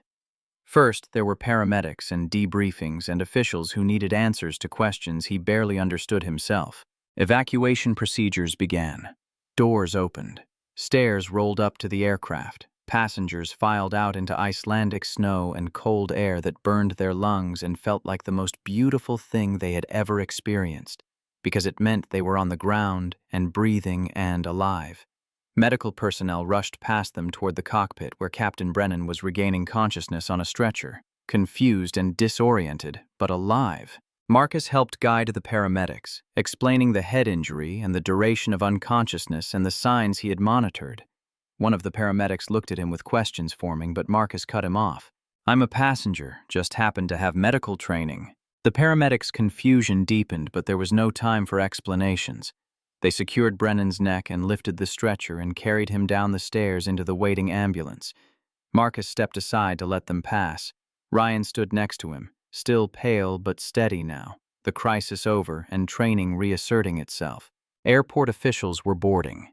Marcus could hear them in the forward galley, voices sharp with authority and confusion. Who flew the aircraft? Where was the captain? What exactly happened here? Jennifer was trying to explain, but the officials kept interrupting with questions that had no quick answers. Then Richard Morrison appeared in the cockpit doorway. Vice President of Operations for Transatlantic Airways. 55 years old with silver hair and a suit that probably cost more than Marcus's monthly rent. His face showed the carefully controlled panic of someone whose airline had just experienced an incident that would be investigated by federal authorities. "Who are you? Why is a passenger in the captain's seat?" Ryan stepped forward before Marcus could answer. "He saved us. He's the only reason we're alive." Morrison stared at Marcus, taking in the rumpled sweater, the jeans, the ordinary appearance of someone who looked like he belonged in row 35 watching movies on a seatback screen, not in the cockpit making life or death decisions. "Your military?" "Was. Separated 8 years ago. And you just happened to be on this flight?" "Seat 8A. Morrison's expression cycled through disbelief and anger and confusion before landing on something that might have been grudging respect. "Mr. Hayes, Marcus Hayes. Mr. Hayes, we'll need to debrief, understand what happened. There will be investigations. FAA, NTSB, probably international authorities given that we're in Iceland." "I understand.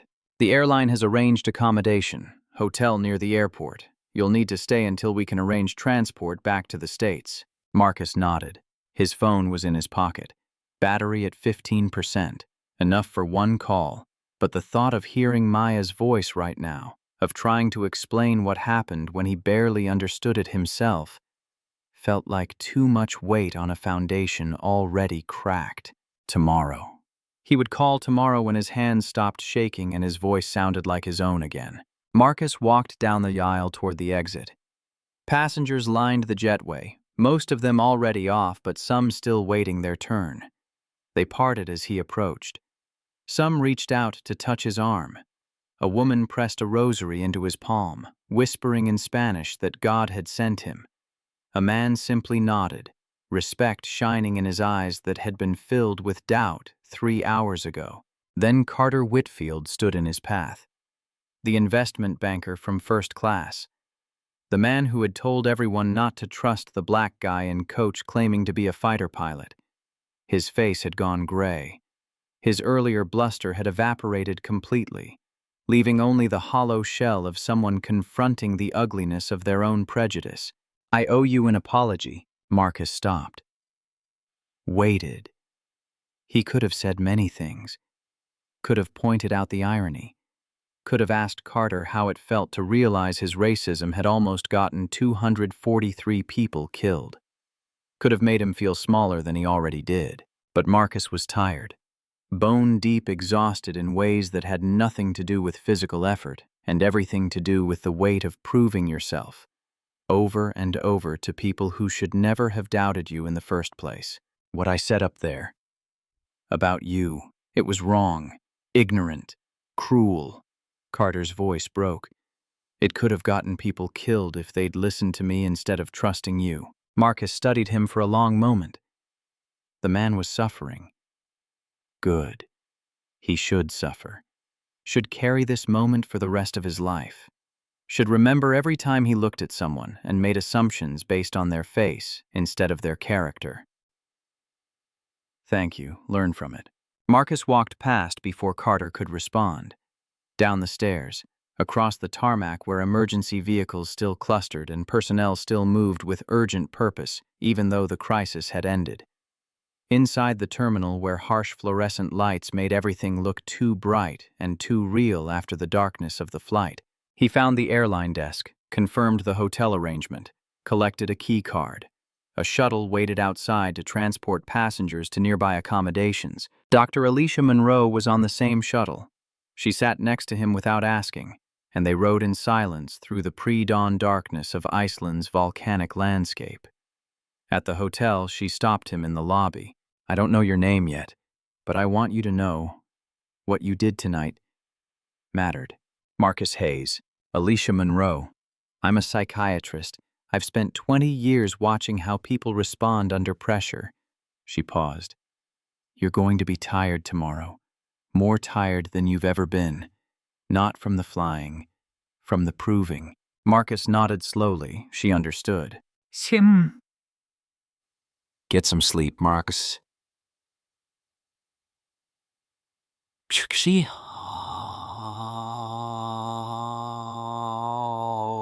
You earned it. She walked toward the elevators. Marcus stood in the empty lobby watching through floor-to-ceiling windows as Icelandic dawn began to break. Golden light spilled across black volcanic rock, painting everything in shades that reminded him of sunrises from 37,000 feet back when the sky was his home. His phone vibrated. A text from his mother. "News is saying your flight diverted to Iceland. Emergency. Are you okay? Maya is asking about you." Marcus's thumb hovered over the screen. He could call now. Could hear Maya's voice. Could tell her he was safe. But if he called now, he would break. Would hear her say, "Daddy?" in that sleepy voice, and the carefully constructed wall that had kept him functional through the landing and the aftermath would crumble, and he would weep in this hotel lobby in front of strangers who had already seen too much. He typed, "I'm safe. Everyone is safe. Long story. We'll call in the morning. Tell Maya I love her bigger than the sky. Send." The elevator took him to the third floor, room 314. He opened the door to institutional beige walls and a bed that looked like the most beautiful thing he had ever seen. He sat on the edge of the mattress. His hands were shaking again. The adrenaline finally draining from his system, leaving only exhaustion and the understanding that he had just done something impossible and survived. Marcus lay back, closed his eyes, thought about Maya sleeping in Chicago, about the promise he had made to come home. Tomorrow he would call her. Tomorrow he would explain. Tomorrow he would begin the work of understanding what this night meant. But tonight he just needed to let survival settle into his bones. Marcus woke in the Keflavik hotel room 6 hours after landing.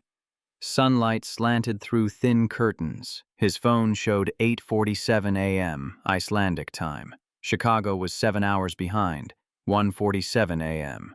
There, middle of the night. But Dorothy would be awake. She always was when he traveled, some part of her that never stopped being a mother waiting for confirmation that her son was safe. He dialed. She answered on the first ring. Marcus. Not a question. A statement. Relief compressed into one word. "Hey, Mom, I'm okay. I saw the news. They're saying, Marcus, they're saying you landed the plane. It's complicated. I'll explain when I get home. Is Maya..."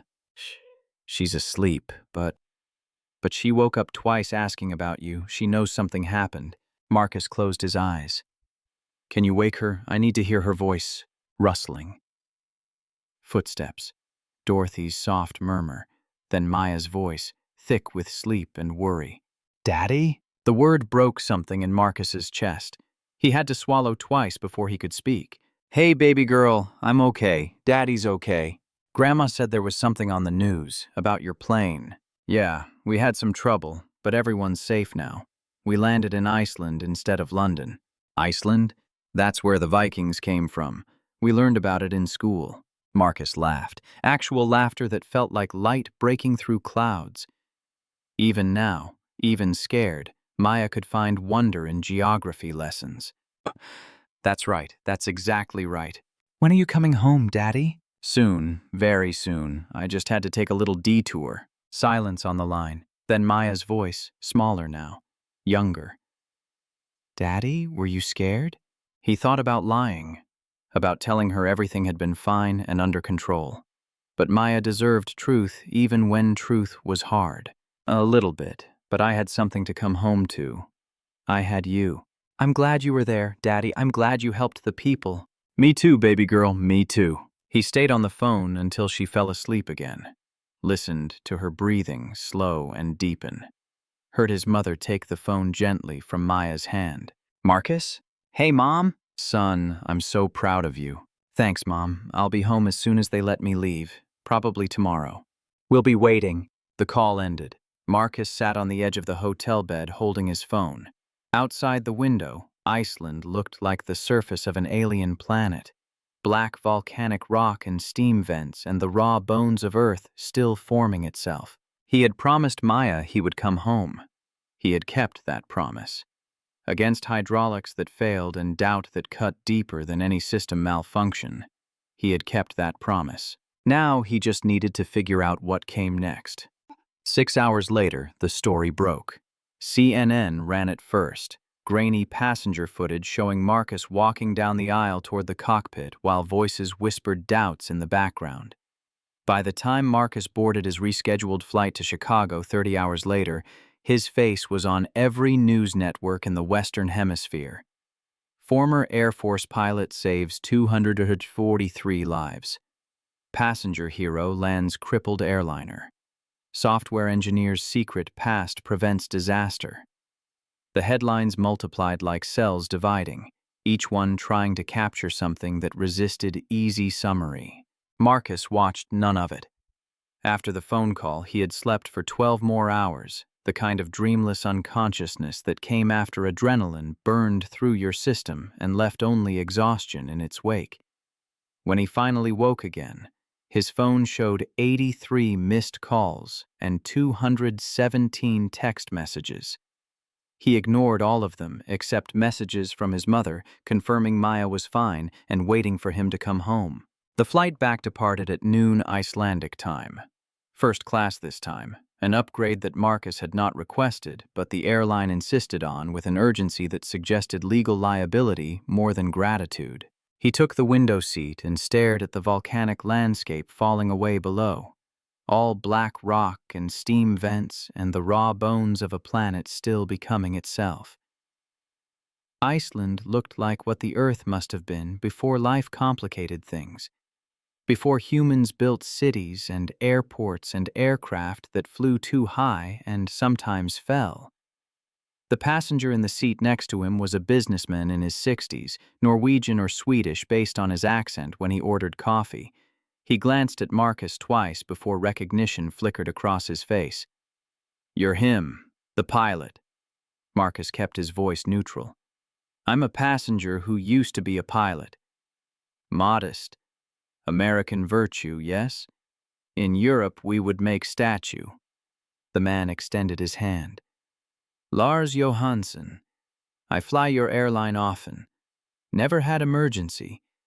But now I know if I do, maybe Hero is in seat next to me." They shook hands.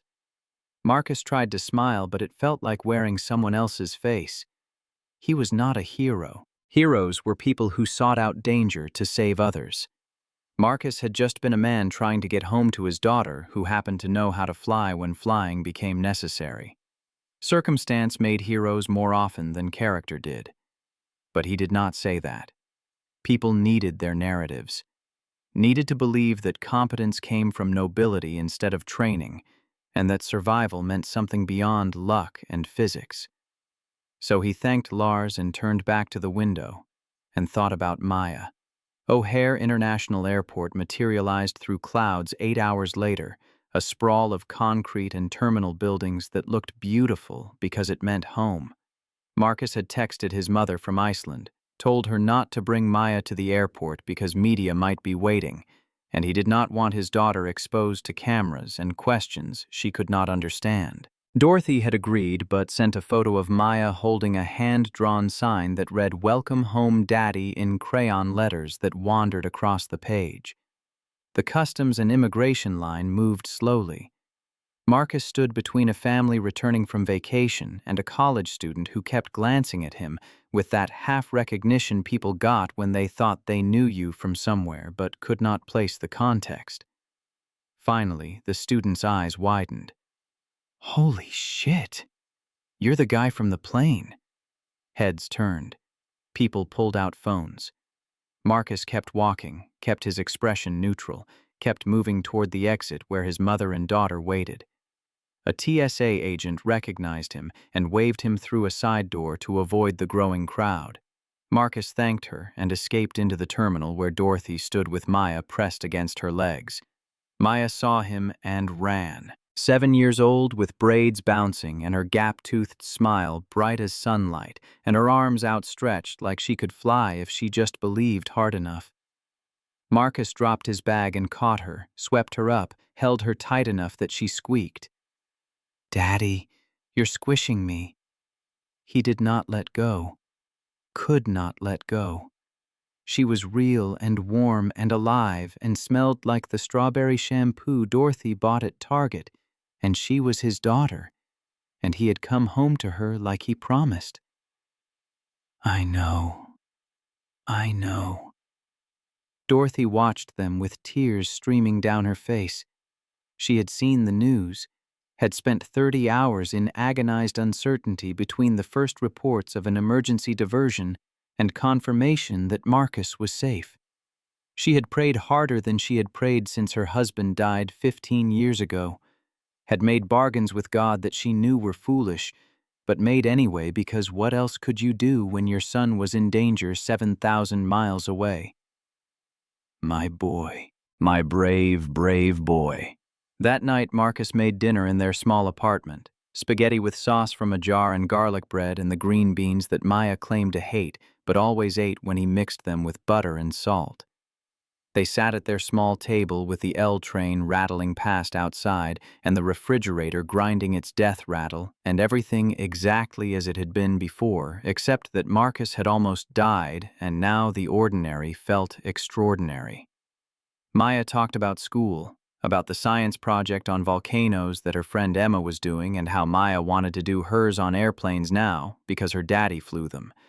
About the spelling test on Friday where she got all the words right except for surprise, which she spelled surprise, and her teacher said that was a common mistake.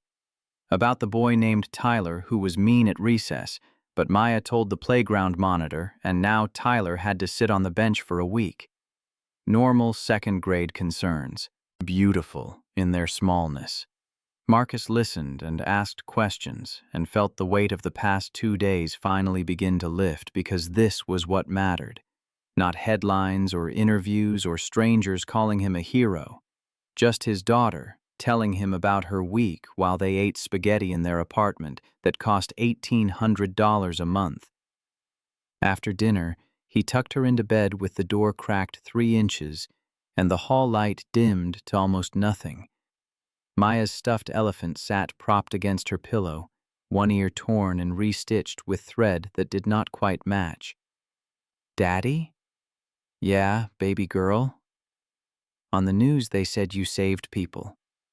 Marcus sat on the edge of her bed. I helped. The co-pilot did a lot too. And the flight attendants. Lots of people worked together. But you flew the plane when it was broken? Yeah. When it was broken, I flew it. Maya was quiet for a moment, her face serious in the dim light.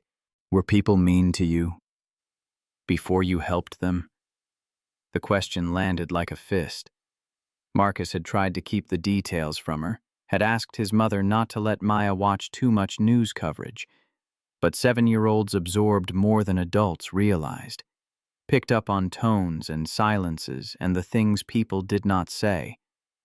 Some people weren't sure I could do it. Because they didn't know me. Because you're black? Marcus closed his eyes. He had known this conversation would come eventually, had prepared for it in the abstract way parents prepared for talks about difficult subjects. But abstract preparation meant nothing when your daughter looked at you with Sarah's eyes and asked questions that cut to the bone. Sometimes people make decisions about what someone can do based on how they look instead of what they know. That's not fair. No, it's not fair. Did it make you sad?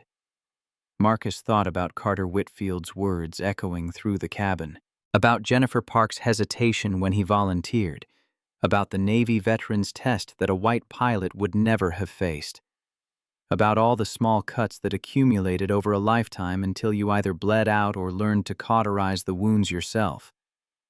It used to make me very sad when I was younger, but now I know who I am. I know what I can do. And I don't need everyone to believe me. I just need to be excellent anyway. Maya considered this. Were you excellent? I think so. Everyone came home safe. That's what excellent looks like.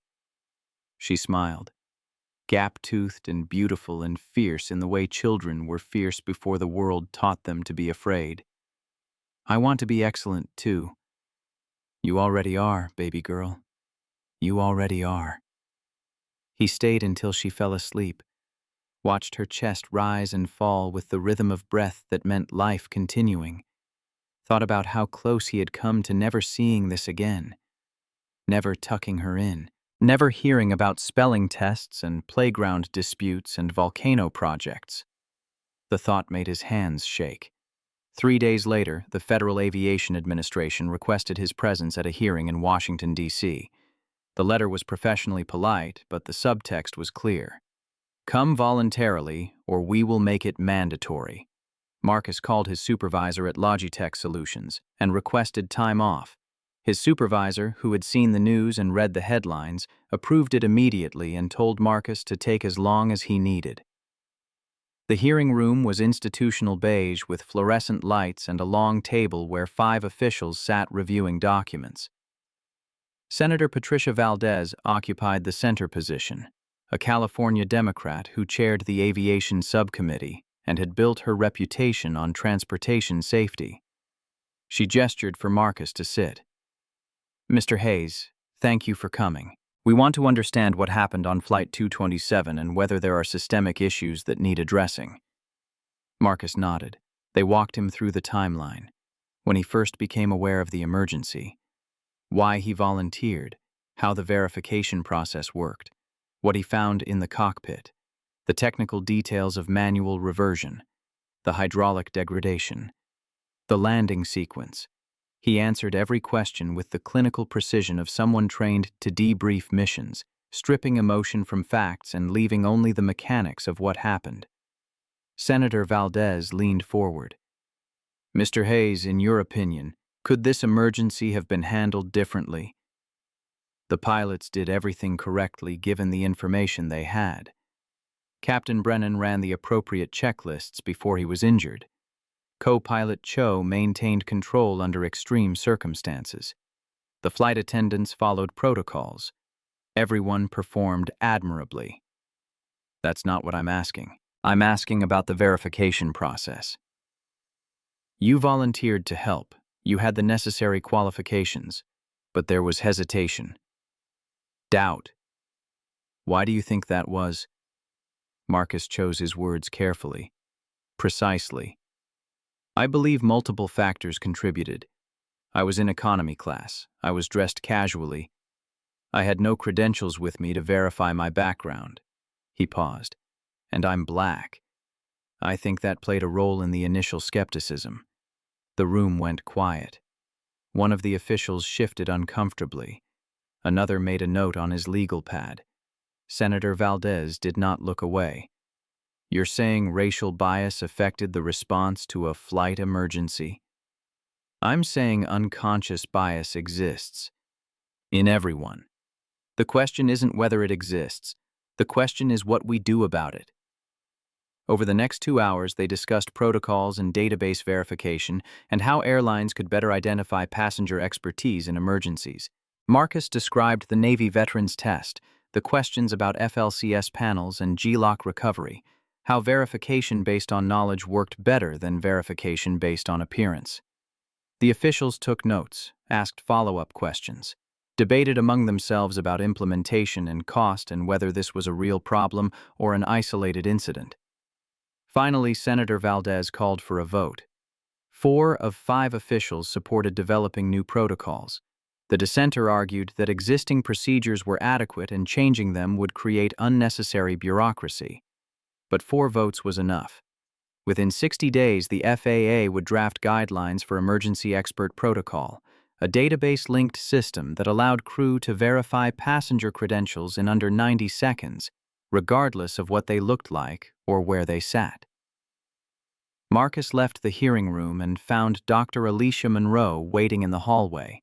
She had flown in from Baltimore at her own expense, had sat through the entire hearing, taking notes for a paper she planned to write about racial bias in crisis response. They walked together toward the metro station. You did good in there. Calm, factual, hard to argue with facts. Facts didn't stop them from arguing. True, but you moved the needle. That's what matters. They descended into the metro station where tourists clustered around maps and locals moved with the practiced efficiency of people who rode these trains every day. A teenager recognized Marcus from the news and asked for a selfie. Marcus agreed, forced a smile for the camera, then retreated to the far end of the platform where fewer people gathered. Alicia watched him. "How are you handling the attention?"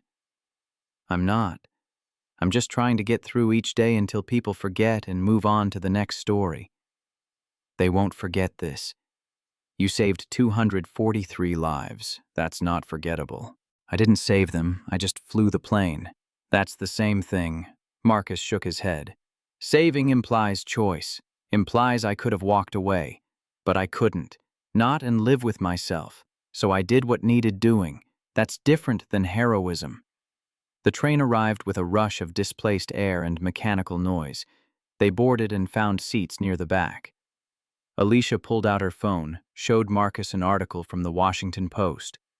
The headline read, "Racism almost killed 243 people. How unconscious bias nearly prevented a hero from saving Flight 227." Marcus read the first few paragraphs. The article detailed Carter Whitfield's comments, the initial skepticism from the flight crew, the Navy veterans test. It quoted Dr. Monroe extensively. It included statements from passengers who admitted they had doubted Marcus based on his appearance. It called for systemic change. This helps? This starts conversations. Conversations lead to awareness. Awareness leads to change. Slowly, but it happens. Marcus handed the phone back. He wanted to believe her, wanted to think that his night over the Atlantic had accomplished something beyond survival. But he had lived 38 years as a black man in America and knew that awareness did not automatically translate into action, and conversations did not automatically change hearts. Still, Senator Valdez had called for new protocols. The FAA was drafting guidelines. 47 airlines had already expressed interest in implementing database verification systems. That was something. Maybe not everything, but something. 2 weeks after returning to Chicago, Marcus received a call from the Air Force Reserve.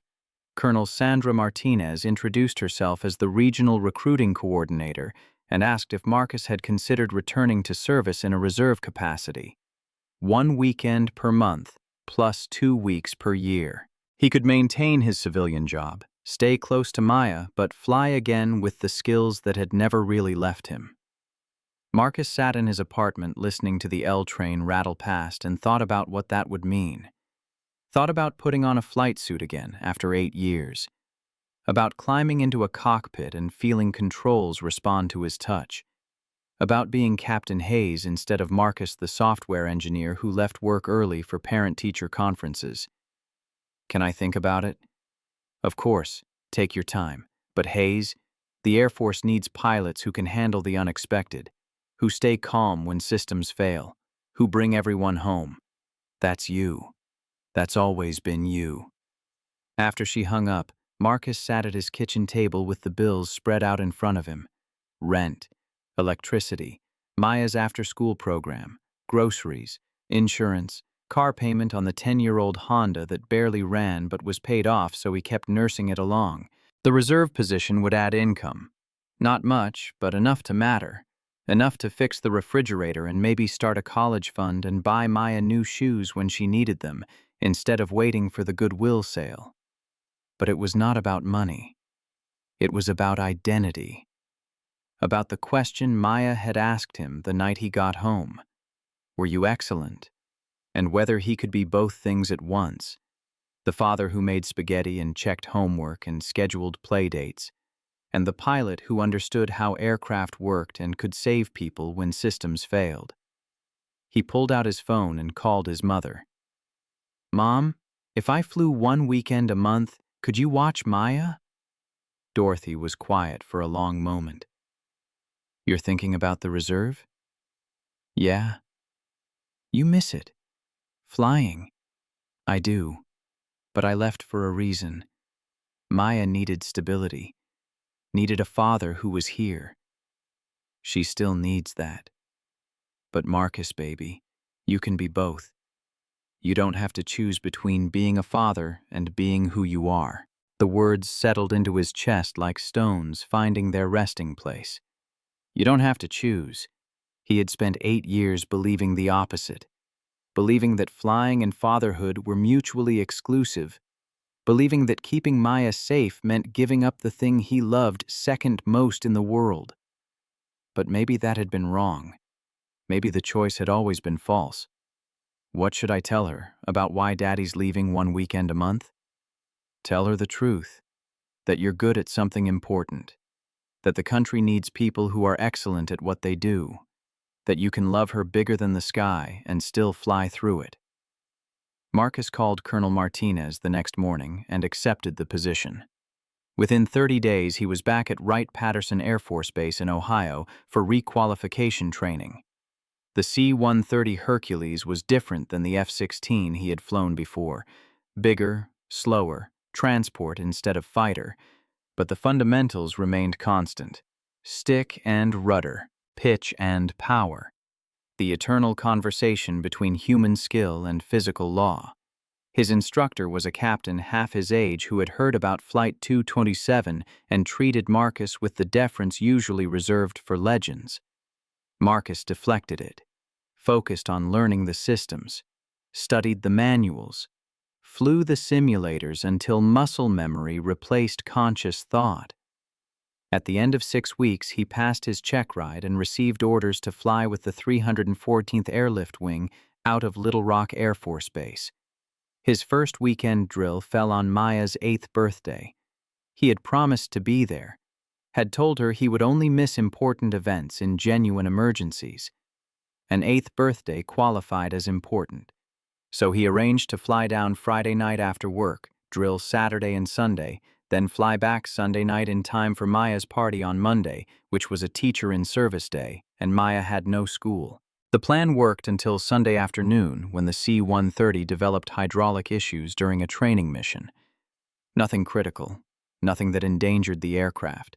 But regulations required maintenance sign-off before the plane could fly again, and maintenance was backed up, and Marcus watched the hours tick past while mechanics traced the problem to a faulty seal that needed replacing. He called his mother at 6 p.m. "I'm going to miss the last flight to Chicago. There's no other way? Not unless I want to drive 12 hours overnight and show up exhausted." Dorothy sighed. "Maya will understand." "She shouldn't have to understand. I promised." He found the maintenance chief and explained the situation. The chief, a master sergeant named Williams with 30 years in the Air Force, looked at Marcus with the same expression the Navy veteran on Flight 227 had worn. Recognition, respect, and something else. "You're the guy from the news, the 787. "Yeah, give me 20 minutes. Williams pulled 2 extra mechanics off another job. They worked fast, replacing the seal and bleeding the hydraulic system and running checks that normally took 2 hours in 47 minutes. Williams signed off on the repair personally and told Marcus to get moving before he missed his daughter's birthday. Marcus made the last commercial flight to O'Hare by 6 minutes, arrived home at 11:30 p.m. to find Dorothy asleep on the couch and Maya's bedroom door cracked 3 inches with the hall light dimmed to almost nothing. He looked in, saw her sleeping with her stuffed elephant, saw the birthday decorations Dorothy had put up, streamers and balloons and a banner that read, "Happy 8th Birthday."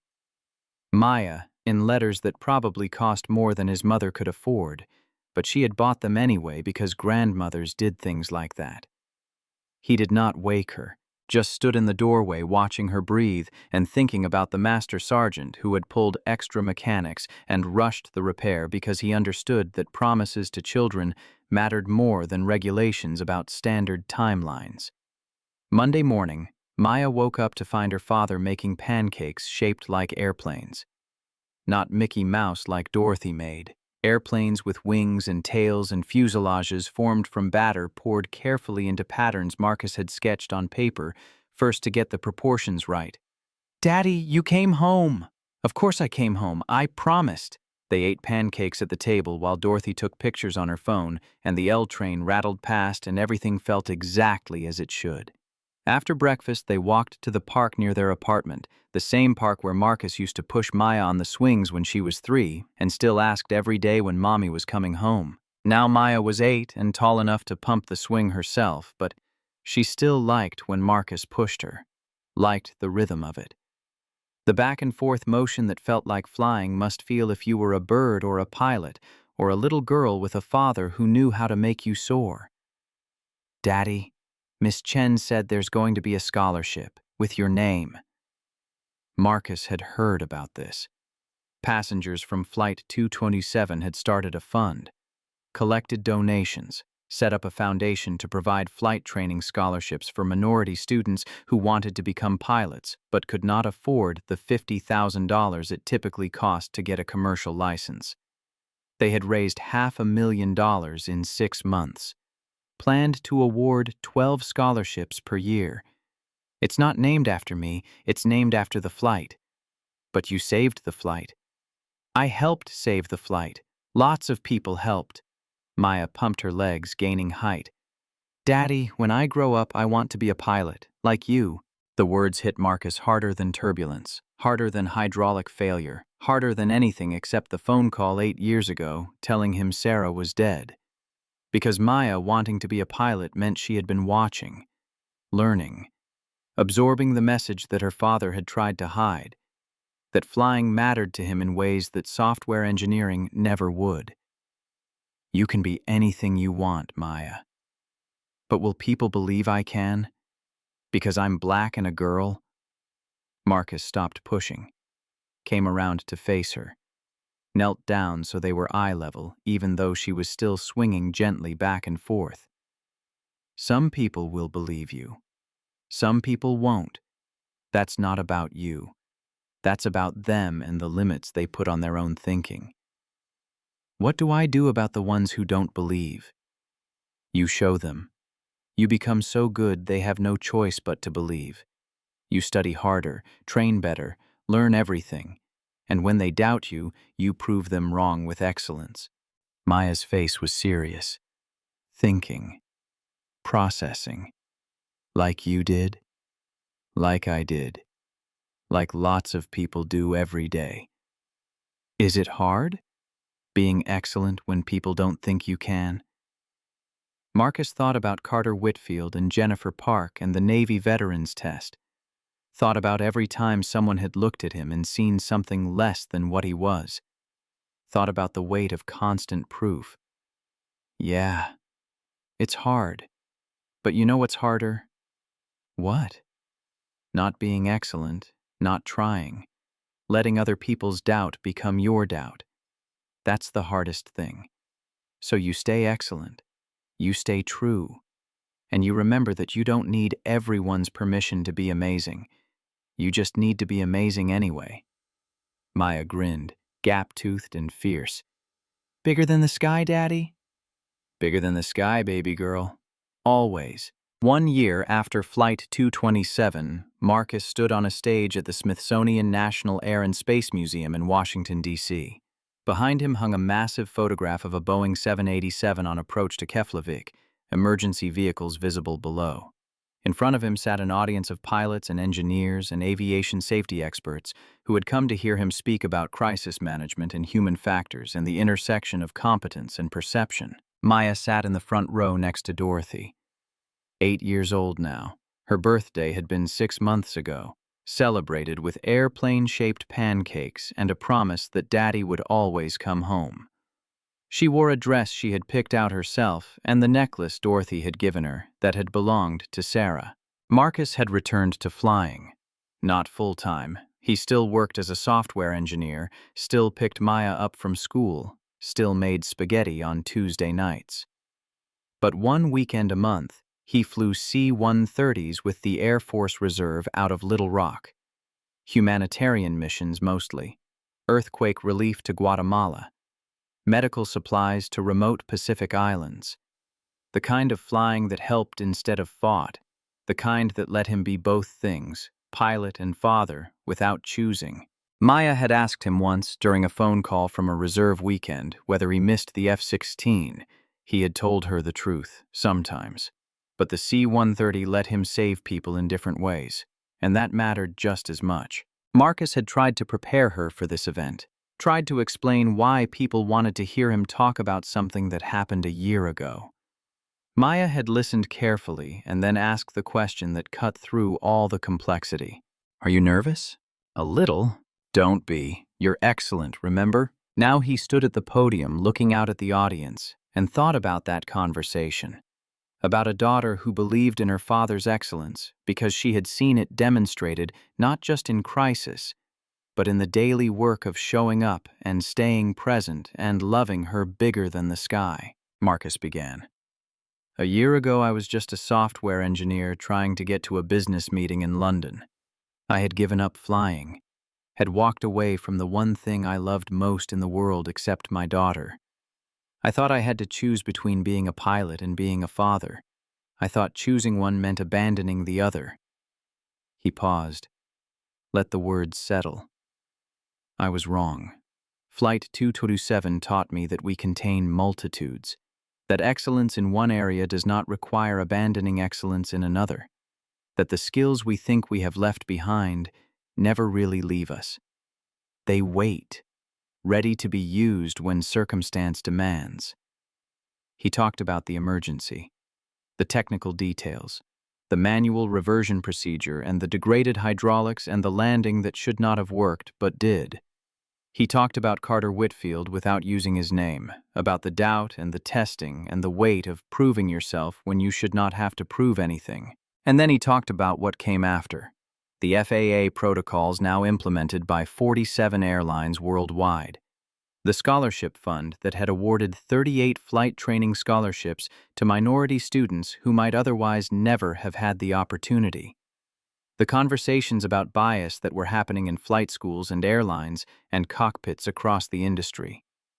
None of this brings back the time I lost to doubt. None of this erases the reality that being excellent while Black requires proving yourself again and again in ways that exhaust the soul. But it does mean that the next generation might face less doubt, might encounter more trust, might find doors opening instead of closing based on their demonstrated competence instead of other people's assumptions. He looked at Maya.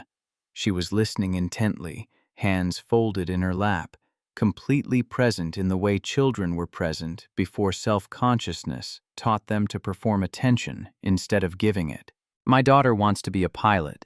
She's 8 years old and she knows it will be hard. Knows that some people will doubt her because she's Black and female and doesn't match their mental image of what pilots look like. And you know what she told me? She said she's going to be excellent anyway, because excellence is its own permission, its own authority, its own answer to doubt." The audience applauded, not polite professional applause, but real appreciation that sounded like validation. Marcus finished his remarks and opened the floor for questions. A flight instructor asked about maintaining proficiency during long absences from flying. An airline captain wanted details about the hydraulic degradation. A student pilot asked how Marcus had stayed calm when everything was going wrong. Then Maya raised her hand. Marcus had not expected this, had not prepared for his daughter to participate in his professional presentation. But the moderator saw her and smiled and pointed. "Yes, young lady?" Maya stood. Her voice came out clear and strong. "Daddy, if you could go back and decide not to get on that plane, would you?" The question silenced the room. Everyone waited. Marcus looked at his daughter and understood what she was really asking.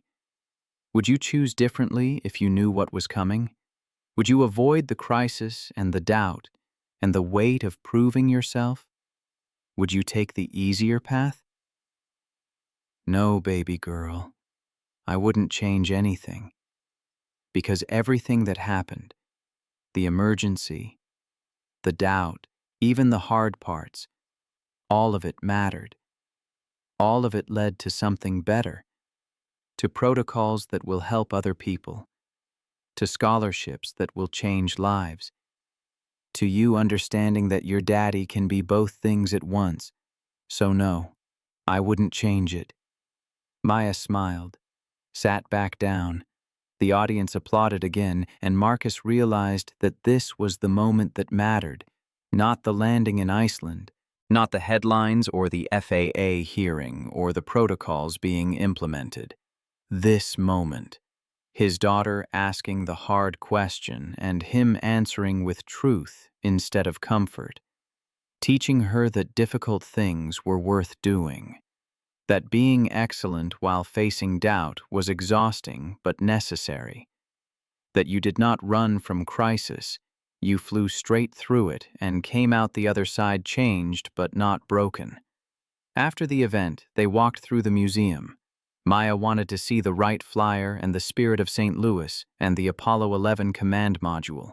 She stood in front of each exhibit reading the plaques carefully, absorbing information about Orville and Wilbur and Lindbergh and Armstrong, about people who had done impossible things because they had refused to accept that impossible meant unavailable. Outside the museum, Washington, D.C. glowed in late afternoon light. Cherry blossoms lined the streets in pink and white profusion. Tourists wandered past taking photos. A street vendor sold hot dogs and pretzels. Everything normal and beautiful and indifferent to the weight of history contained in the building behind them. Marcus bought Maya a hot dog. They sat on a bench near the reflecting pool and watched ducks paddle between monuments. Dorothy had gone back to the hotel to rest, giving Marcus and Maya time alone together. "Daddy, do you miss it? Flying fighters?" "Sometimes. But I like what I'm flying now. The C-130 is different, slower. But we do good things, deliver supplies, help people. That matters." "More than fighting?" Marcus thought about his combat deployments, about missions flown in darkness with surface-to-air missiles tracking his heat signature, about the adrenaline and fear and satisfaction of bringing everyone home alive, about the cost of being excellent in circumstances where excellence meant killing people who were trying to kill you. Different than fighting, not more or less, just different. Maya finished her hot dog, wiped mustard from her chin with a napkin. "When I'm a pilot, I want to do the helping kind, not the fighting kind." "Then that's what you'll do." They sat in comfortable silence watching the ducks and the tourists and the city moving around them. Finally, Maya leaned against his shoulder. "Daddy, how much do you love me?" The question was ritual, familiar, safe. Marcus wrapped his arm around her and pulled her close. "Bigger than the sky." "That's not a real measurement." "Sure it is. The sky goes on forever. Infinite. That's how much I love you." "Even when you're flying?" "Especially when I'm flying. Because every time I fly, I'm thinking about you, about coming home, about being the father you deserve and the pilot I used to be and figuring out how to be both things without choosing." Maya was quiet. Then, "I think you're doing it right." The words landed soft but certain. Marcus closed his eyes and let them settle into the spaces where doubt lived. His daughter thought he was doing it right. Maya, who knew him better than anyone, who saw him at his most exhausted and most frustrated and most human, who understood that excellence was not perfection, but persistent effort toward being better than you were yesterday. If Maya thought he was doing it right, maybe he was. They stayed on the bench until the sun dropped low and the air turned cool, and Dorothy texted, asking if they were planning to come back for dinner. Marcus stood, held out his hand. Maya took it. Together they walked back toward their hotel through a city built on monuments to people who had done extraordinary things and then returned to ordinary lives, who had saved or built or discovered and then gone home to families who loved them not for their accomplishments, but for their presence. Marcus understood now. Heroism was not the crisis. Heroism was what you did after. How you used the platform, whether you made things better or simply moved on. Flight 227 had given him a platform he never asked for. The scholarship fund and the FAA protocols and the conversations about bias, those were his choices. Those were how he converted crisis into meaning. That night, after Maya fell asleep in their hotel room, Marcus sat on the small balcony watching Washington, D.C. glow beneath him. His phone showed messages from passengers who had been on Flight 227, anniversary messages thanking him again, telling him where they were now, the babies that had been born, the weddings that had happened, the lives continuing because Marcus had known how to fly when flying became necessary. He thought about responding, thought about telling them that he was just doing his job, that any pilot with the right training could have done the same, that heroism was circumstance as much as character. But maybe that was wrong too. Maybe accepting gratitude was part of excellence. Maybe letting people thank you created space for them to recognize competence in others who did not match their expectations. Maybe his visibility, uncomfortable as it was, mattered for the pilots who would come after. For Maya when she entered flight school. For every competent person who had ever been doubted based on appearance instead of ability. Marcus typed a response, sent it to everyone who had messaged, simple words that felt true. Thank you for trusting me. Thank you for believing. Thank you for being part of the story that changed everything. He hit send, watched the message disappear into the network of towers and satellites and fiber optic cables that connected humans across impossible distances. Thought about Maya sleeping inside, about the reserve mission scheduled for next weekend, about the software engineering project due on Monday, about all the ordinary, extraordinary pieces of a life that contained multitudes.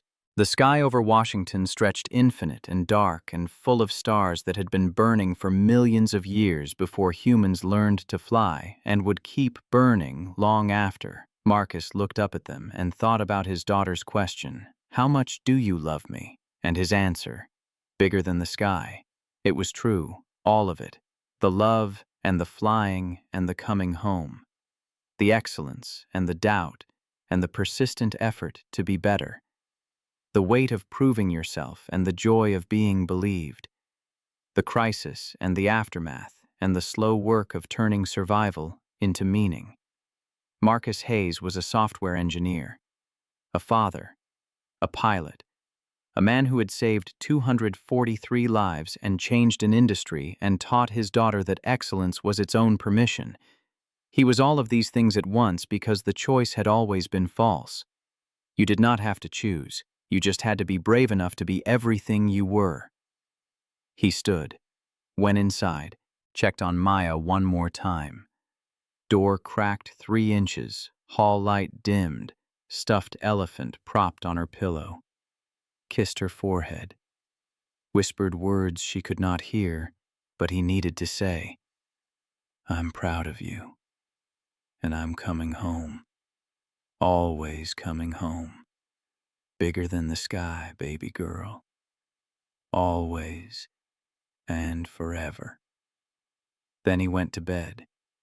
Tomorrow they would fly back to Chicago. Back to the apartment that cost $1,800 a month, and the refrigerator that finally got fixed, and the L train that rattled past every 15 minutes. Back to normal life. Back to being exactly who he had always been, just more visible now, more certain, more whole. The sky was still there, infinite and waiting. And Marcus Hayes knew how to fly.